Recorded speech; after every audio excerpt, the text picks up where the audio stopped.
Welcome back to the New World Next Week. I'm James Corbett of CorbettReport.com.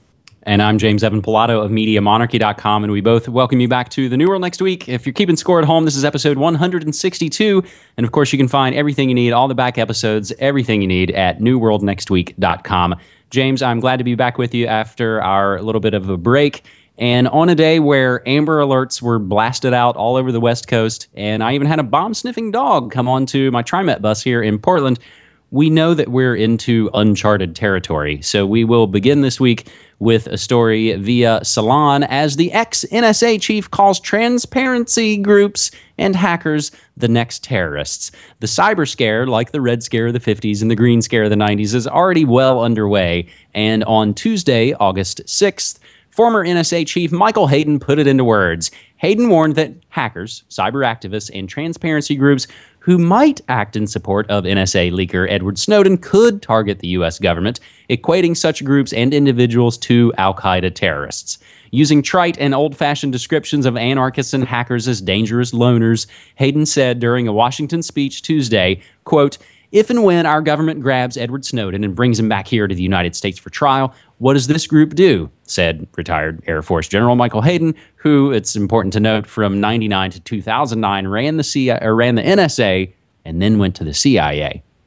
He went on referring to, quote, "nihilists, anarchists, activists, lulsec, anonymous, 20-somethings who haven't talked to the opposite sex in 5 or 6 years. They may want to come after the U.S. government, but frankly, you know, the .mil stuff is about the hardest target in the United States, so if they can't create great harm to .mil, who are they going to go after? Who for them are the World Trade Centers as they were for al-Qaeda."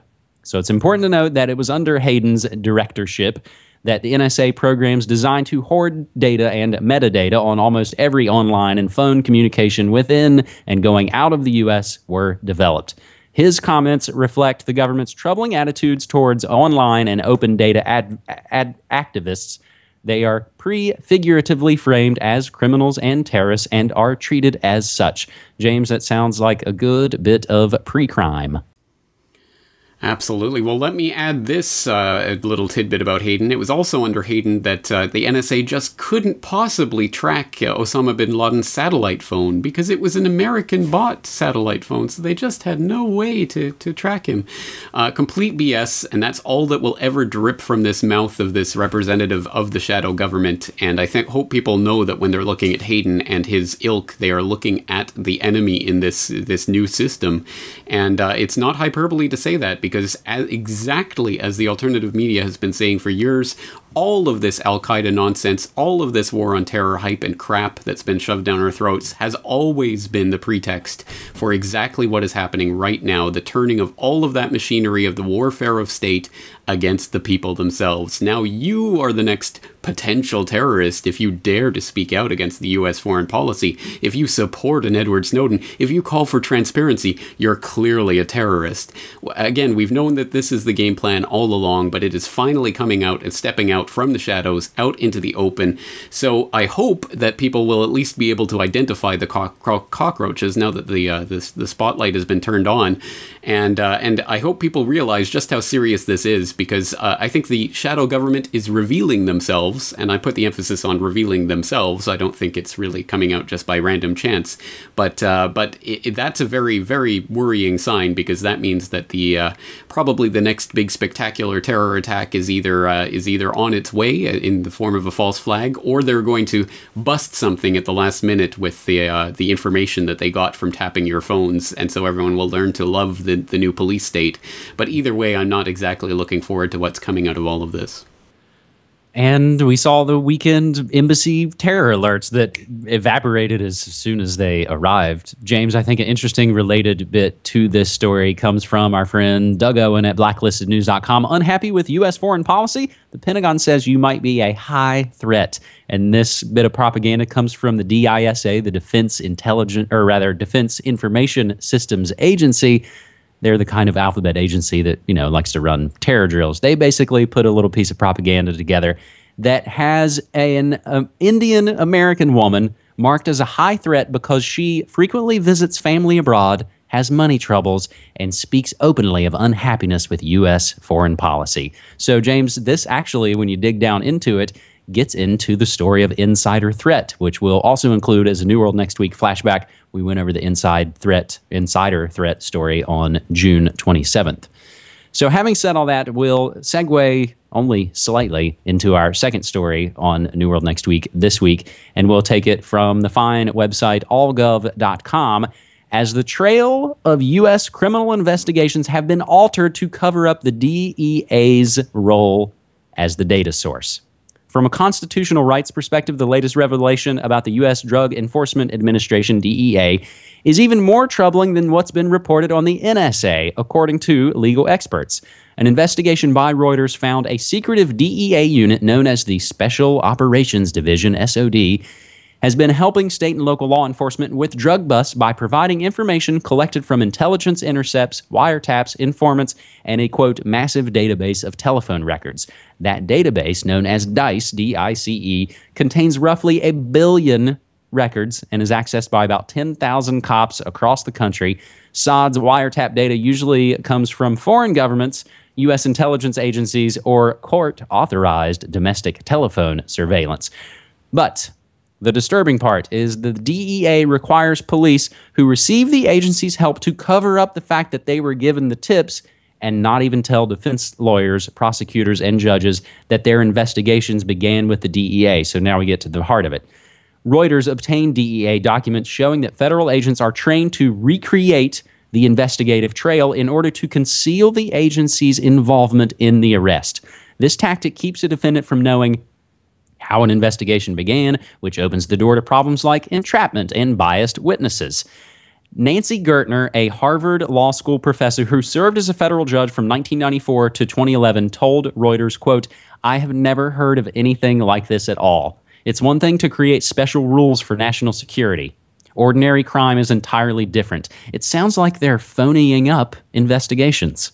James?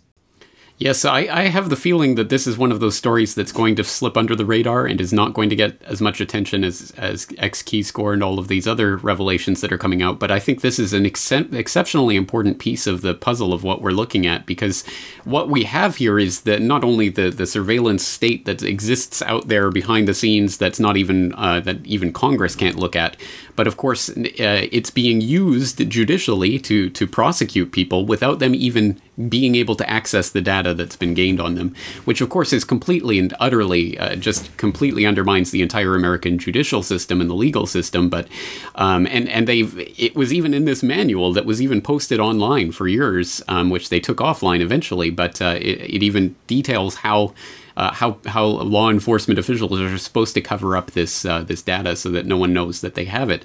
Well, the cat is out of the bag now, so I hope people understand that exactly in the sense that they first tell you, oh, it's just metadata, and then they say, oh, well, okay, we might have some records of some phone calls, and oh yeah, we've been using them to prosecute people for years and years.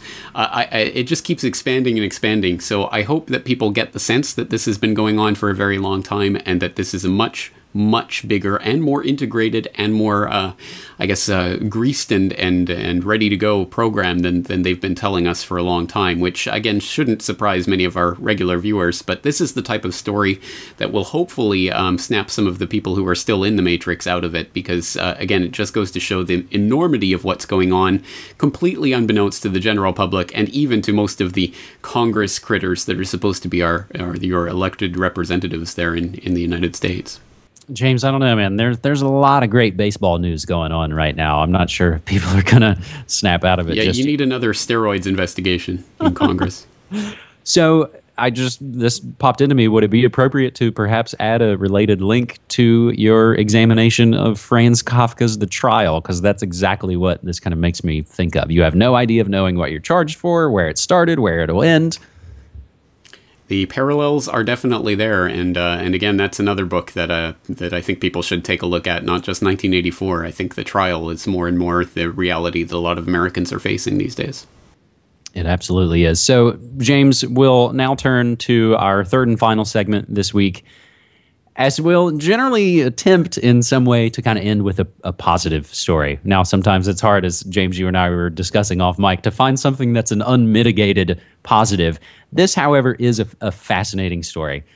Mortgage holders sue Richmond, California over eminent domain plan. And we'll take this from the Los Angeles Times.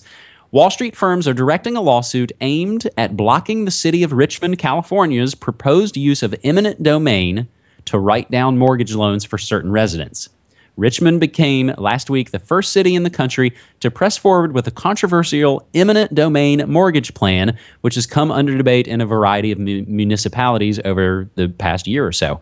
The plan would compel the sales of underwater mortgages, invoking municipal eminent domain powers if necessary, from private investors at a discount so that a city could refinance its residents' mortgages into new loans. Richmond became the first city to commit itself to the plan, sending notice to the holders of more than 620 loans in the city, asking those trustees and servicers to sell the city those loans. Now, this is somewhat complicated, so let's make it a little simpler from Tucson Progressive, Richmond, California, to try eminent domain to reduce foreclosures. The banksters are pissed. How dare the city of Richmond, California, try to use its power of eminent domain to stop housing foreclosures in its city?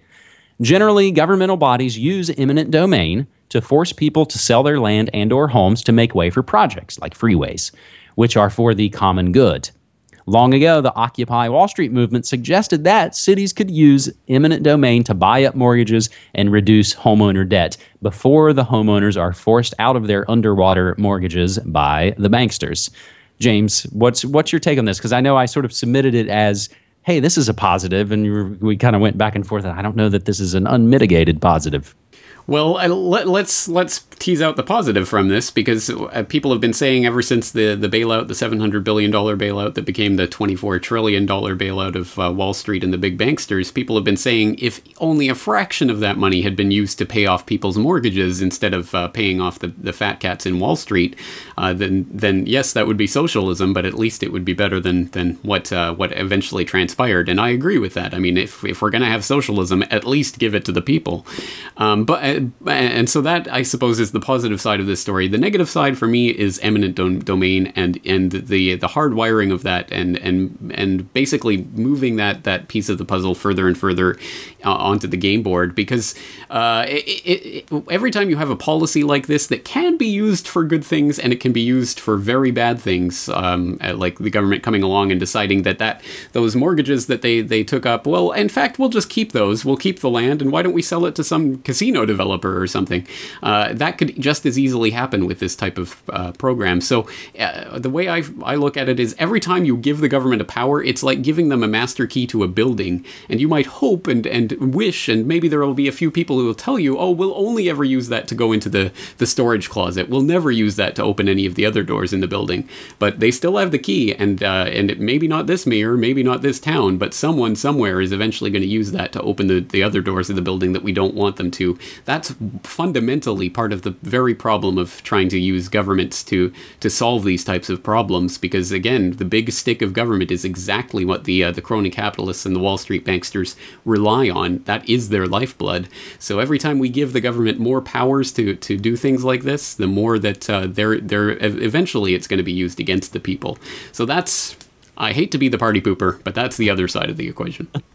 I think on a surface level, and I think this is kind of the same discussion we had, there was a story, I think, about the privacy visor, I think, that we kind of talked about, that was sort of yeah, this is positive, but it shows how screwed up we are. I think generally on a surface level, I just like taking the tools of tyranny and kind of turning them around and say, well, if you're going to use these, force these things on us, how about we turn the tables on you? James, in closing, I just want to mention quickly over the last weekend, and I think I mentioned this before we went on the break, but myself and Cassie and Tiffany, we went up to Seattle to the Justice Begins with Seeds conference, and it was a great time, met a lot of folks. Doctors, lawyers, moms, activists, farmers, and I'm going to have actually a compilation of my interviews that I conducted that are going to be going up soon. So folks, keep their eyes on Media Monarchy as well as foodworldorder.com. And also, a huge thanks, James. This is a great closer. While I was there at the event, I had two folks that actually recognized me from New World Next Week. So a huge thanks to Lori and Aaron for saying hello. And actually, Aaron, I believe, came up and said, I love New World Next Week.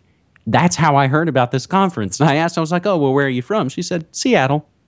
So, James, a show that's being produced out of Japan by way of Portland lets someone know in Seattle about an important event going on. And that, to me, just lifts my spirits. Well, that is awesome, and I'm definitely looking forward to those interviews, so I'll be tuned to Media Monarchy. And just on a deprogramming note on my side, the Corbett Report podcast will be starting again next week, so there will be no Corbett Report podcast. All of the videos from my GRTV trip to Korea are coming out through the Global Research TV channel specifically, so I hope people are going there to see some of those videos. And I'll have some other videos coming out in the next couple of days as well. So I am returning back to normal at Corbett Report. And on that note, we'll be back as usual next week with another 3 stories. So James, as always, it's a pleasure. Thanks so much, man. Take care.